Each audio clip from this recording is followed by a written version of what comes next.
오늘 우리가 잘 알고 있듯이 인생은 모름지기 않은 만큼 성장하고 성숙합니다. 욥기 말씀을 들으면서 어떤 하나님을 새롭게 알게 되셨습니까? 인과응보보다 크신 하나님, 또한 건선징악보다 크신 하나님을 알게 되었습니다. 하나님께서는 단순히 잘하면 상을 주시고 못하면 벌을 주는 차원의 하나님이 아니라 그 이상의 하나님이심을 우리는 알게 되었습니다. 그런데 여기에 전능하신 하나님을 알게 된다면 생각 이상의 성장을, 또한 인간이 이해할 수 없는 그 크기와 너비와 깊이가 차원이 다른 성장과 성숙을 우리는 맛보게 될 것입니다. 욥기 42장은 하나님의 폭풍 연설이 끝나고 욥의 마지막 고백과 삶의 내용이 담겨 있는 것입니다. 욥의 마지막 고백을 크게 세 부분으로 나누어 볼 수 있는데, 첫 번째는 욥이 첫 번째 깨닫는 것은 욥은 하나님의 전지전능한 능력과 그 힘을 인식하며 고백합니다. 2절 말씀에 주께서는 못하실 일이 없사오며 무슨 계획이든지 못 이루실 것이 없는 줄 압니다 고백합니다. 여러분, 산상수훈의 마지막 복을 기억하십니까? 의를 위하여 핍박을 받는 사람은 복이 있다라는 말씀입니다. 예수님은 우리의 예상을 훨씬 뛰어넘는 말씀을 하신 것입니다. 의를 위하여 핍박을 받는 자가 복이 있다라고 말씀합니다. 여러분, 왜 드라마나 영화, 어떤 소설 등이 재미가 있습니까? 우리의 예상을 훨씬 뛰어넘는 스토리가 전개되기 때문입니다. 욥기는 사람의 이야기이기 이전에 하나님의 이야기입니다. 우리 인간들의 예상을 훨씬 뛰어넘습니다. 전능하시고 천지를 창조하신 하나님이 나옵니다. 그리고 성경 마지막 장을 여러 번 살펴보았지만 욥은 하나도 자신이 원하는 답을 시원하게 얻지 못합니다. 대신 욥은 답 이상의 답을 얻습니다. 답 이상의 답은 누구입니까? 바로 하나님을 얻게 됩니다. 하나님의 이야기 속에 내가 있음을, 온 천지를 만드신 하나님의 스토리 안에 내가 있음을 깨닫습니다. 답 이상의 답은 전능하신 하나님을 만난 것이고, 그것을 욥은 복이다라고 고백합니다.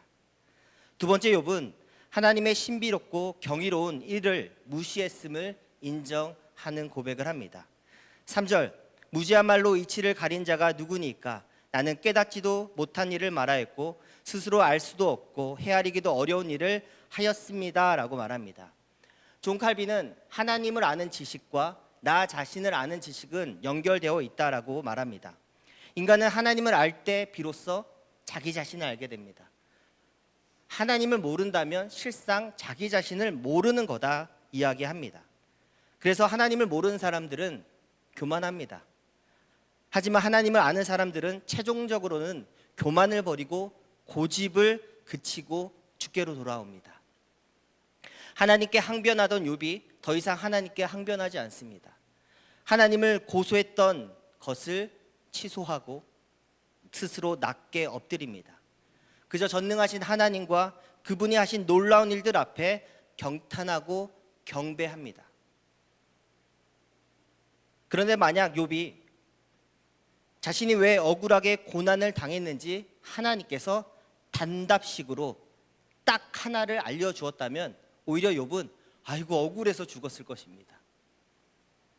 그런데 하나님의 신비와 그 놀라운 하나님의 은혜 앞에 욥은 오히려 하나님께 감사의 고백을 합니다.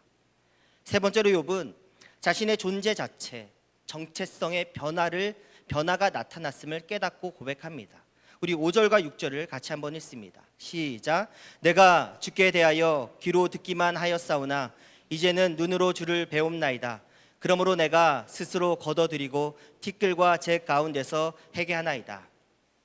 그동안 욥은 하나님에 대해서 알았습니다. 그러나 이제는 직접 하나님을 압니다. 하나님을 보았다라고 얘기합니다. 굳이 영어로 표현하자면 그동안 knowing about God이었습니다. 그런데 이제는 knowing God이라고 얘기합니다. 하나님을 안다, 보았다라고 이야기합니다. 자신에 대한 정체성을 그리고 새롭게 이해하게 되었다 고백합니다. 하나님 안에서 정체성이 새로워지면은 삶의 변화가 나타나고 신앙의 차원에서도 깊이가 드러나게 됩니다. 앞서 욥기 42장의 말씀을 두 번에 걸쳐서 설교를 했습니다. 나누었던 두 가지 중에서 삶의 변화 첫 번째는 용서와 회복이었다라고 말씀드렸습니다. 친구들 앞에서 정의를 요구했던 욥이 용서의 주체가 되었고, 친구들과 맞서 싸웠던 욥이 이제는 용납하는 사람이 되었습니다. 하나님 안에서 자신의 정체성이 새로워지자 욥은 끌어안고 품고 감싸 안는 사람으로 변화가 됩니다. 하나님이 욥에게 용서하라 명하셨고 욥은 순종함으로 용서와 회복을 누립니다. 이것이 그의 삶의 변화 중에서 매우 중요한 축입니다. 앞서 기도했던 것처럼 서로가 비난하는 이 시대 가운데 누가 품고 끌어안을 수 있습니까? 하나님의 은혜를 받은 자가 품고 안고 그리고 함께 갈 수 있을 것입니다. 그러므로 우리가 중요합니다. 믿는 그리스도인들이 하나님의 은혜를 받아 용서의 주체가 되고 맞서 싸웠던 사람들이 품어줄 수 있는 우리 그리스도인들 되기 원합니다. 두 번째로 삶의 변화 두 번째는 욥은 사회 관계망의 회복이 그의 가정 안에서 이루어졌다라고 말씀드렸습니다. 지난번 설교를 듣고 어느 성도님께서 설교 듣기 전에는 자신은 욥이 아내를 새로 얻었다라고 생각했답니다. 그러나 성경은 욥이 새로운 아내를 얻었다는 언급이 없음을 통해서 확증하는 것은 새로 얻은 아들 7과 딸 3은 변함없이 처음 욥과 함께 하였던 그의 아내임이 틀림이 없습니다. 이러한 결론이 매우 중요한 것은 당시 고대 시대입니다. 한 여성이 남편이 없고 또한 자녀가 없다라는 것은 그녀는 평생 저주를 받았다라는 의미입니다. 그러므로 욥에게 임한 그 은혜는 그 아내에게까지 영향을 미쳤다는 것을 알 수 있습니다. 그녀는 남편과 동일하게 하나님의 은혜와 일상의 회복을 함께 맛봅니다. 말씀을 준비하면서 베드로전서 3장 7절 말씀이 생각났습니다. 남편들아, 이와 같이 지식을 따라 너희 아내와 동거하고 그를 더 연약한 그릇이요 또 생명의 은혜를 함께 이어받을 자로 알아 귀하게 여기라.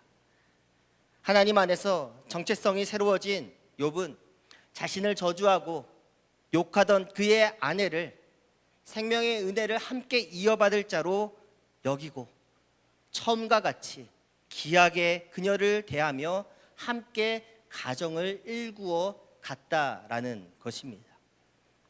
오늘은 욥이 신앙의 차원에서 깊이 있는 삶을 하나님께 드리며 그의 자녀들을 대하는 모습을 확인해 보려고 합니다. 욥기 1장의 말씀을 보면 아버지 욥이 자녀들을 대하는 태도가 나옵니다. 그는 매우 종교적인 간섭을 통해서 자녀들을 보호하고 지키려고 했습니다. 4절, 5절 말씀 같이 읽습니다. 시작. 그의 아들들이 자기 생일에 각각 자기 집에서 잔치를 베풀고 그의 누이 3명도 청하여 함께 먹고 마시더라. 그들이 차례대로 잔치를 끝내면 욥이 그들을 불러다가 성결하게 하되 아침에 일어나서 그들의 명수대로 번제를 드렸으니 이는 욥이 말하기를 혹시 내 아들들이 죄를 범하여 마음으로 하나님을 욕되게 하였을까 함이라. 욥의 행위가 항상 이러하였더라. 자녀들이 혹시 범죄하였을까 하여 제사를 드립니다. 즉 종교로 불안과 두려움을 잠재우려는 아버지의 모습이 드러납니다. 그런데 욥이 고난을 받은 이후 그리고 넘치는 하나님의 은혜를 받은 후에는 단 하나의 구절 속에서 우리가 파악하게 되는 아버지 욥의 모습은 변화되어 있다라는 것입니다. 13절에서 15절까지 말씀입니다. 또 아들 7과 딸 3을 두었으니 그가 첫째 딸은 여미마라 이름하였고 둘째 딸은 그시아라 이름하였고 셋째 딸은 게렌 합북이라. 모든 땅에서 욥의 딸처럼 아리따운 여자가 없었더라. 그들의 아버지가 그들에게 그들의 오라비들처럼 기업을 주었다라고 말씀합니다. 욥기 1장을 자세히 분석하고 살펴보면은 종교적인 간섭이 있는 욥의 모습 속에서 더하여 보여지는 모습은 아들들을 중시합니다. 아들들을 중심으로 제사를 드리고 아들들이 범죄하였을까 하여 노심초사하는 모습을 보입니다. 그런데 변화된 욥의 모습 속에서는 딸들이 마지막에 이름이 등장합니다. 딸들에게 기업을 주었다는 이 한 구절 속에 내포되어 있는 사회적인 의미는 매우 큽니다. 당시 고대 시대라고 말씀드렸습니다. 여성에게 이름이 주어질 수는 있습니다. 그러나 공식적으로 그들의 이름이 공개가 되거나 그들의 이름이 문서로 남는 일은 거의 없었습니다. 거기에 더하여 딸들에게 아들들과 동일하게 기업을 주었다는 것도 매우 놀라운 사회적인 파격적인 대우입니다. 최근에 아이들이 도서관에서 역사에 관련된 어린이 서적을 빌려옵니다. 어제도 그제도 3권의 책을 읽어주었습니다. 도산 안창호 선생, 김구 선생, 그리고 건기욕 지사의 사전을 함께 읽었습니다. 세부 다 동시대 사람입니다. 어려운 일제 치하에서 고통을 받았을 뿐만 아니라 어떻게 하면 이 시대적 어려움을 이길 수 있을까 고민하고 치열하게 살았던 분입니다. 그 중에서 특별히 건기옥 씨는 우리나라 최초의 여성 비행사입니다. 벌써 사진을 띄워주면 안 되는데 1917년 한반도 최초의 비행기 쇼가 여의도에서 열렸습니다. 내려달라는 뜻입니다. 당시 15살이었던 건기옥 씨가 거기 현장에 있었습니다. 그래서 꿈을 꿉니다. 나도 하늘을 나는 비행사가 되겠다라고 꿈을 가집니다. 또한 공부에 대한 열정도 있어서 처음에 교회에서 한글을 배우고 또한 공부를 배웁니다. 그리고 이후에 평양 숭이 여학교에 입학해서 공부를 하다가 18살 되던 해에 3.1 운동이 일어납니다. 그 일에 열성적으로 참여하다가 감옥에도 여러 번 가게 됩니다. 그리고 결정적으로는 독립운동에 대한 열정이 커지면서 반드시 비행을 배워서 이 나라에 헌신하겠다라고 다짐하며 중국으로 넘어갑니다. 중국의 윈난의 군벌을 찾아갑니다.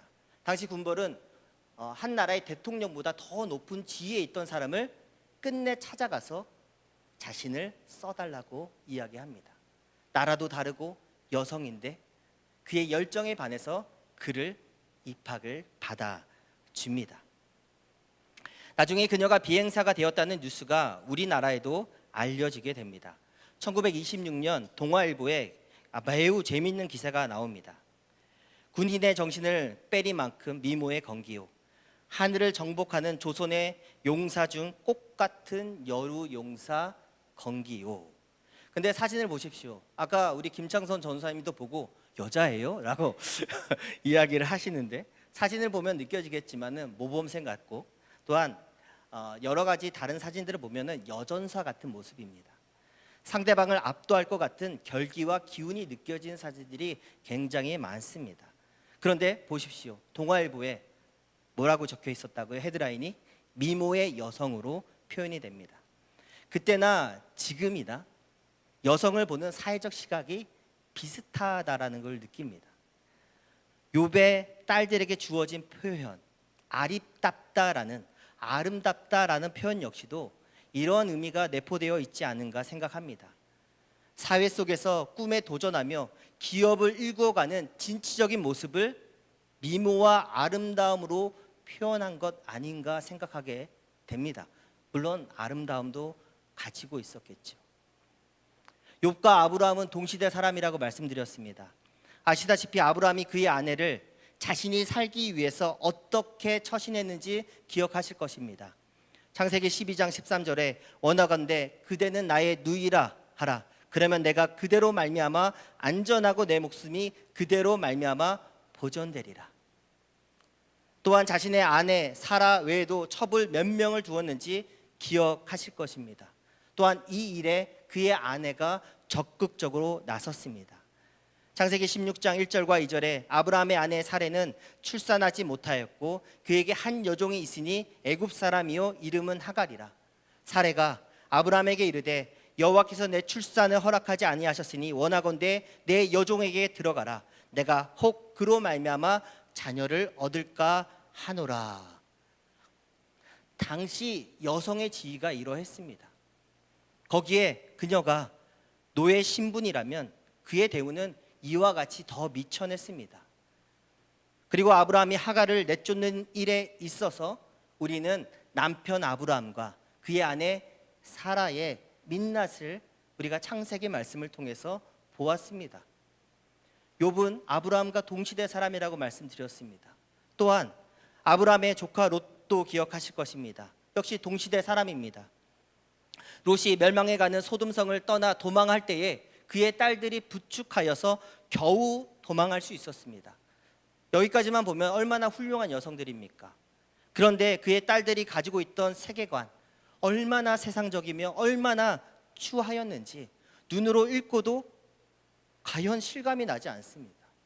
창세기 19장 30절에서 32절입니다. 롯이 소알에 거주하기를 두려워하여 두 딸과 함께 소알에서 나와 산에 올라가 거주하되 그 딸과 함께 굴에 거주하였더니 큰 딸이 작은 딸에게 이르되 우리 아버지는 늙으셨고 온 세상의 도리를 따라 우리의 배필될 사람이 이 땅에 없으니 우리가 우리 아버지에게 술을 마시게 하고 동침하여 우리 아버지로 말미암아 후손을 이어가자라고 말합니다.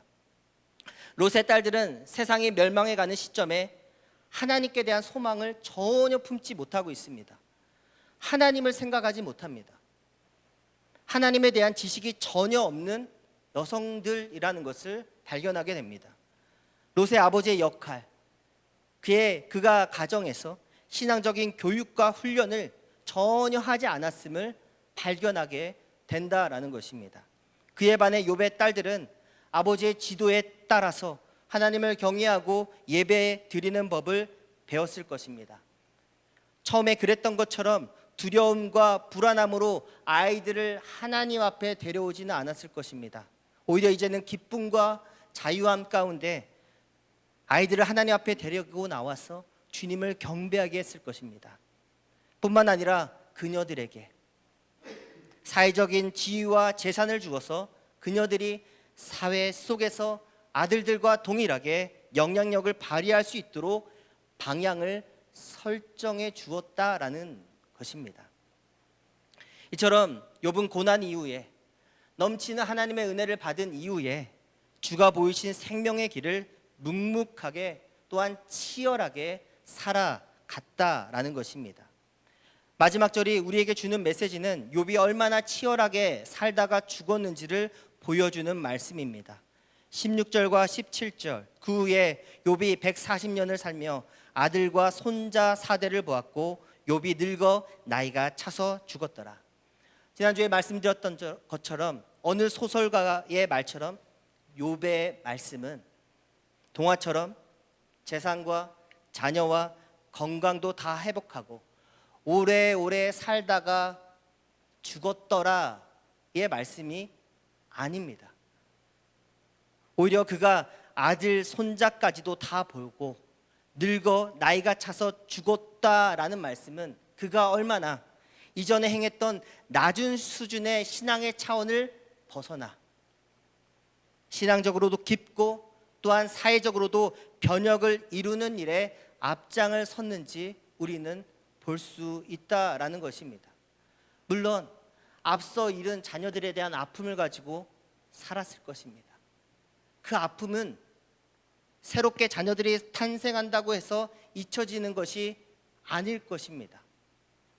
그 아픔은 간직하면서 그러나 현재 내게 있는 자녀들과 또한 손자, 손녀들을 어떻게 하면 신앙으로 또한 어떻게 하면 사회 속으로 들여보낼 수 있는가 치열하게 고민하며 나아갔던 모습이 욥기 42장에 드러나 있다라는 것입니다.